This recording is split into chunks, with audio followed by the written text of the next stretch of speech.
आज हम आपको एक अलौकिक और अदृश्य मंदिर के बारे में बताने जा रहे हैं, जहां पर माता सीता की जो है गर्भावस्था की पूजा की जाती है। गरियाबंद जिले के सोरित ग्राम में स्थित रमईपाट का एक ऐसा पवित्र स्थल है जो अपनी अनोखी कथाओं और मान्यताओं से जुड़ा हुआ है। यह स्थल रामायण से जुड़ी कई घटनाओं का साक्ष्य है, जो आज भी भक्तों के लिए जो है एक महत्वपूर्ण तीर्थ स्थल बना हुआ है। मैं आपको दिखाना चाहूँगा, ये माता सीता है। यहाँ पर ये माता सीता है जो गर्भावस्था में है। साथ में ये जो दिख रहा है आपको प्रतिमा, प्राचीन प्रतिमा है। ये आप मान के चलिए कि 8वीं शताब्दी में इसको स्थापना किए हैं। पौराणिक कथा के अनुसार जब अहिरावण राम और लक्ष्मण जी को पाताल लोक ले गए थे, तो हनुमान जी उनको लेकर आए थे। तो उस समय वो देवी के रूप में अपना जो है रूप बनाए थे। उन्हीं को याद करते हुए यहाँ पर हनुमान जी को स्त्री के रूप में या देवी के रूप में या माँ काली के रूप में आप देख पा रहे हैं। मीर अली मीर जी अपने कविता में भी लिखे थे कि रमईपाट में जाकर देखो गंगा जहाँ समाए हैं। तो हमारे क्षेत्र के लिए तो वही गंगा है।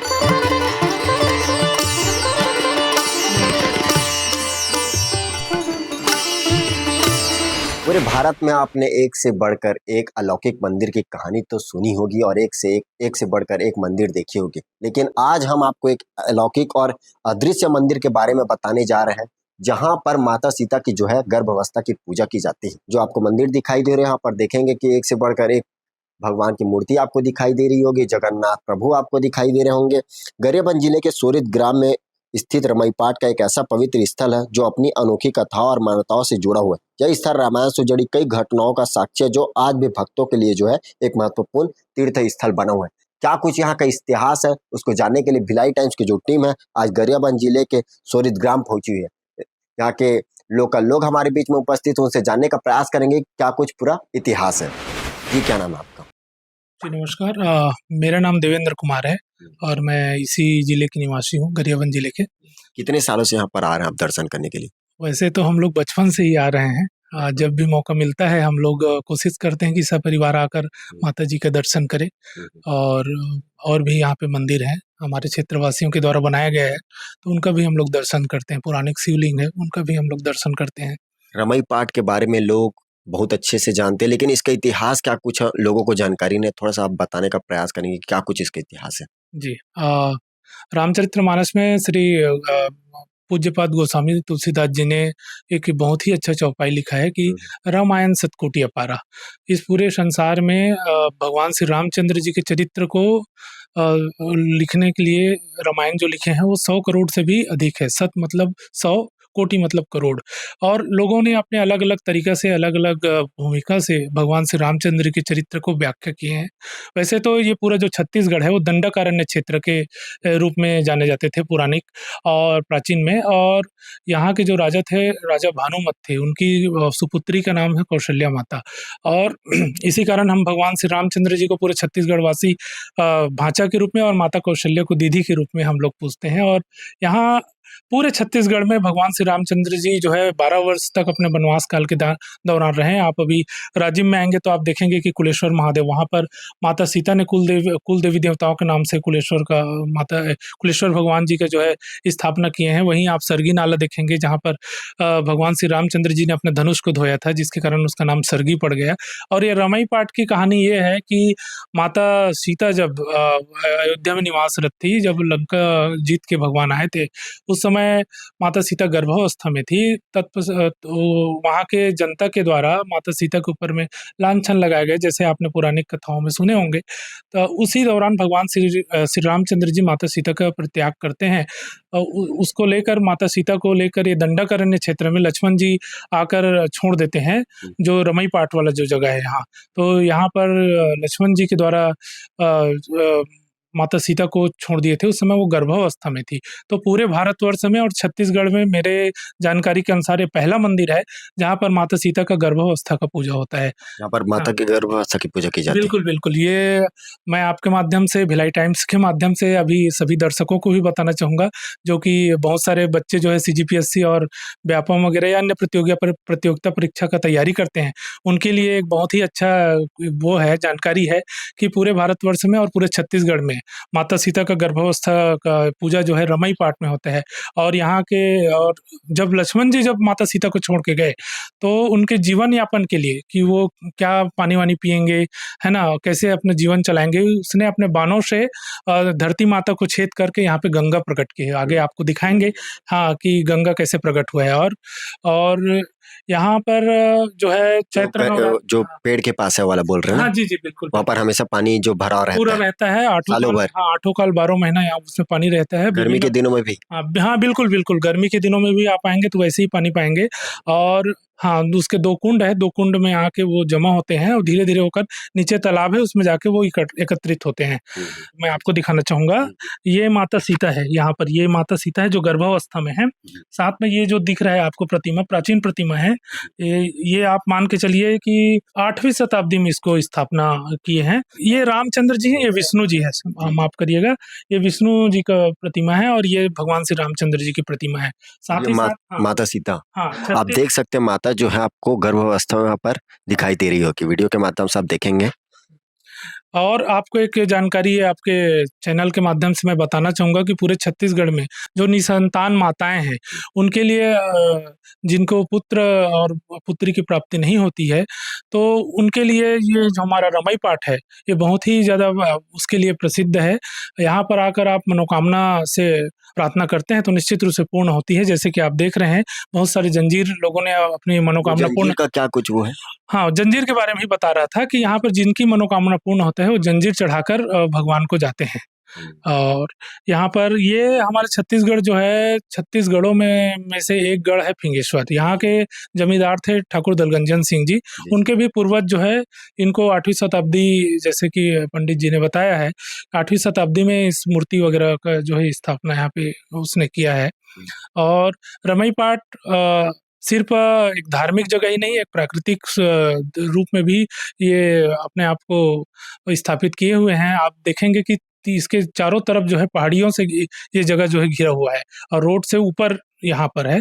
और यहाँ पर आप सिर्फ रमई पाठ की प्राचीन मूर्ति नहीं, और भी बहुत सारी प्राचीन मूर्तियाँ हैं। मैं चाहूँगा कि आप उनको भी दिखाएँ और लोगों तक पहुँचाएँ आपके चैनल के माध्यम से।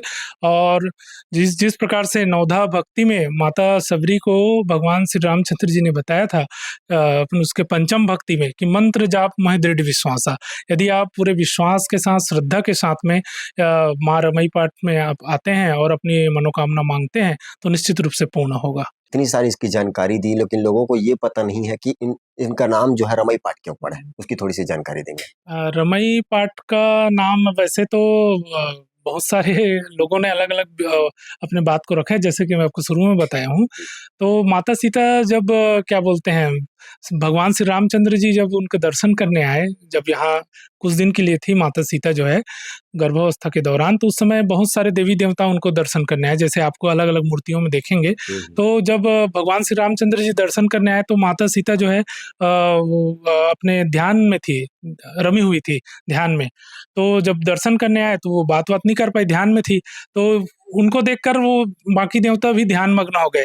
तब से माता जो सीता है, उनको रमई पाठ के रूप में, रमई माता के रूप में यहाँ के लोग जानते हैं।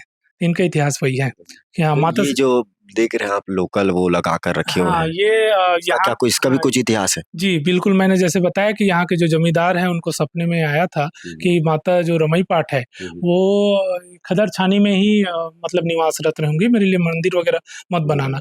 यहाँ पे पास में फिंगेश्वर भी है, वहाँ भी माँ मौली जो है, हम सबकी दाष्टृति देवी हैं, और जो राजघराना है, यहाँ के जो ज़मींदार हैं, उनकी कुल देवी हैं, माता मौली, वो भी खदर छानी में ही रहती है। तो जितने भी माताएँ हैं हमारे यहाँ, वो खदर छानी वाला जो आप देख रहे हैं, उसमें है। लोगों ने बहुत प्रयास किया, लेकिन माताजी जो है विभिन्न प्रकार के सपनों के माध्यम से पुराने लोगों के उसमें आया होगा, और उन्हीं के कारण ही जो ये खदर छानी में ही माँ निवासरत हैं। जी। और आगे जो भी मंदिर उसका हाँ, थोड़ा-सा जी, जानकारी बिल्कुल। देंगे? अभी आप ये देख रहे हैं, ये गद्दी माई हैं, गद्दी दादी है, और ये दादाजी हैं। ये भी हमारे गद्दी दादी और दादाजी, हाँ, जी। इनको गद्दी दादी और दादाजी क्यों बोला जाता है? जी, ये हमारे जो यहाँ के जो जमींदार थे, उनके राजघराना की जो कुल देवी हैं, वो हैं। इनके ऊपर हनुमान जयंती यात्रा पर्व के दौरान इनको बलि के रूप में भी यहाँ पे पूजे जाते हैं। मतलब बड़ी भी चढ़ते हैं यहाँ पर, यहाँ पर जी वो पौराणिक परंपराएं हैं, उनको निर्वाह कर रहे हैं, राजघराना के माध्यम से यहाँ पर दिया जाता है। और क्या कुछ यहाँ पर जी इतिहास है, बिल्कुल, थोड़ा सा आपको मैं बताएं। बताना चाहूँगा। पाताललोक में देवी के रूप में हनुमान जी यहाँ पर बताते कि प्रकट हुए थे, क्या कुछ इसका इतिहास है, इनसे जानने का प्रयास करेंगे। यहाँ का क्या कुछ इतिहास है? पौराणिक कथा के अनुसार जब अहिरावण राम और लक्ष्मण जी को पाताल लोक ले गए थे, तो हनुमान जी उनको लेकर आए थे, तो उस समय वो देवी के रूप में अपना जो है रूप बनाए थे। उन्हीं को याद करते हुए यहाँ पर हनुमान जी को स्त्री के रूप में या देवी के रूप में या माँ काली के रूप में आप देख पा रहे हैं, हनुमान जी की मूर्ति है। जी जी जी, ये इनका जो कथा है वो पाताल लोक से जुड़ा हुआ है, अहिरावण से।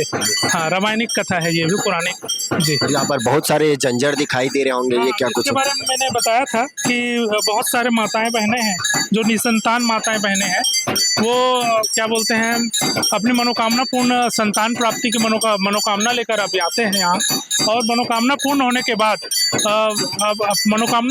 के बाद लोहे का सांकला नुमा ये जंजीर बनाकर यहाँ पर चढ़ाते हैं। ऐसे ये जंजीर जो है बहुत सारा निकल चुका है, फिर भी यहाँ पर स्थापित है। अलग अलग जगह में आप देखे होंगे तो और भी जंजीर रखे हुए हैं। लोग, आपने बहुत सारे मंदिर में अलग अलग चढ़ावा तो देखा होगा, लेकिन ये एक अलौकिक मंदिर, एक अलग ही मंदिर है, जहाँ पर देख सकते हैं कि लोग अगर मन्नत पूरी हो तो लोग जो है जंजीर चढ़ाते हैं, है ना। और क्या कुछ इतिहास है यहाँ का, और भी जानने का प्रयास करेंगे। यहाँ आप देख रहे हैं बगरम पाठ है, यहाँ के बगरम पाठ। जी जी जी, ये यहाँ के जो रजवाड़ा है उनके जो कुल देवी देवता के नाम से यहाँ पर है बगरम भगवान जो है, बगरम पाठ। जी, वैसे रमई पाठ का मतलब होता है, रमई मतलब माँ सीता जो है ध्यान में थी, तो उसको भगवान रामचंद्र जी निहारने में रम गए, जिसके कारण इसका नाम रमई पड़ा।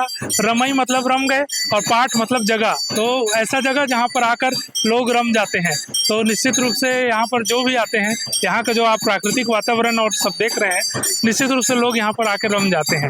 जी, मेन इसका वो है जो माता जो है सीता गर्भावस्था के यहाँ पर में पूजा पाठ और होता भी पुराने यहाँ पर शिवलिंग है, उसी समय जो यहाँ पर स्थापना किया गया था, पुरानिक जो है यहाँ पर शिवलिंग भी है। लोग यहाँ पर वैसे तो शिव जी की पूजा तो हर रोज करते हैं, लेकिन सोमवार के दिन में यहाँ पर एक बढ़िया तांता लगा रहता है। आप सोमवार के दिन लोग ज्यादा, हाँ, सोमवार के साथ साथ सभी दिनों में भी आते हैं, लेकिन सोमवार को विशेष यहाँ पर विशेष पूजा अर्चना भगवान शंकर करते हैं। इसका नाम है जटा शंकर यहाँ पर शिवलिंग है। जी, आप देख सकते हैं जटा शंकर। क्या कुछ इतिहास है? ये भी पुरानिक है, जैसे कि मैंने बताया कि रमई पाठ में सिर्फ माँ सीता ही नहीं, बहुत सारे आपने विष्णु की प्रतिमा देखे, भगवान रामचंद्र जी की प्रतिमाएं देखे, पाताल देवी के रूप में हनुमान जी की प्रतिमा देखे, है ना। आप गणेश जी का जो एक वृक्ष है उसमें वो रूप धारण कर रहे हैं, और भी नरसिंहनाथ जी की प्रतिमा देखे। उसी प्रकार भगवान शंकर भी अलग अलग देवी देवता यहाँ पर आए थे उस समय माता सीता का दर्शन करने, या रामायण कालीन सब जो है इतिहास यहाँ से जुड़ा हुआ है। हाँ जी, ये बोलते हैं कि शिवलिंग अपने आप प्रकट हुआ है। जी जी, बिल्कुल ये जो शिवलिंग है जो है बहुत ही पुरानी शिवलिंग है, इसको जटा शंकर शिवलिंग के नाम से जानते हैं। जी, ये पेड़ जो है हनुमान गणेश जी का, हाँ, वो गणेश जी का पेड़ जो है वो तो पुरानिक नहीं है, लेकिन बहुत साल से वो पेड़ जो है मैं बताया था ना, ये जो रमई पाठ सिर्फ एक भगवान माता सीता के थ्रू उसके मूर्ति का ही पूजा नहीं होता है, अपितु ये अपने बहुत ही रहस्यमय चीज़ों के लिए जाना जाता है। आप देख रहे हैं वो जो पेड़ है वो गणेश जी की प्रतिमा के रूप में अपना रूप धारण कर रहे हैं, धीरे धीरे गणेश की प्रतिमा में वो आ रहे हैं।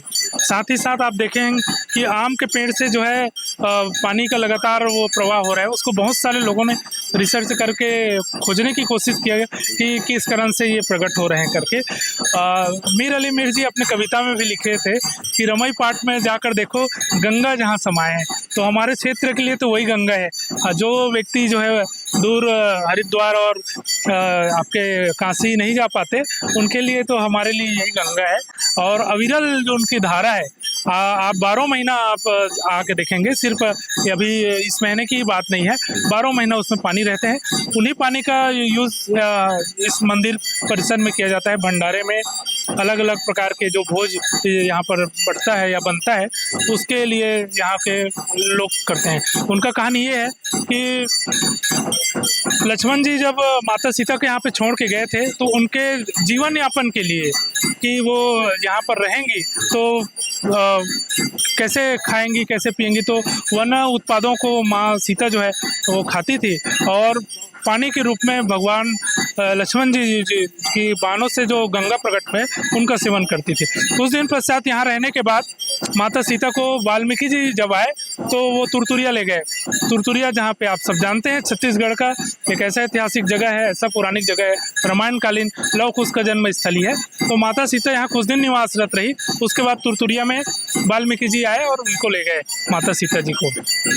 जी, तो आपने सुना यहाँ का क्या कुछ इतिहास है, यहाँ की पौराणिक इतिहास है। और गणेश जी जो है, एक पेड़ है जहाँ पर गणेश जी का मूर्ति आपको नजर आएगा, माता जी का मूर्ति आपको नजर आएगा। और यहाँ का इतिहास काफ़ी पुराना है। बेहतर खबरों के लिए बने रहे भिलाई टाइम्स के साथ।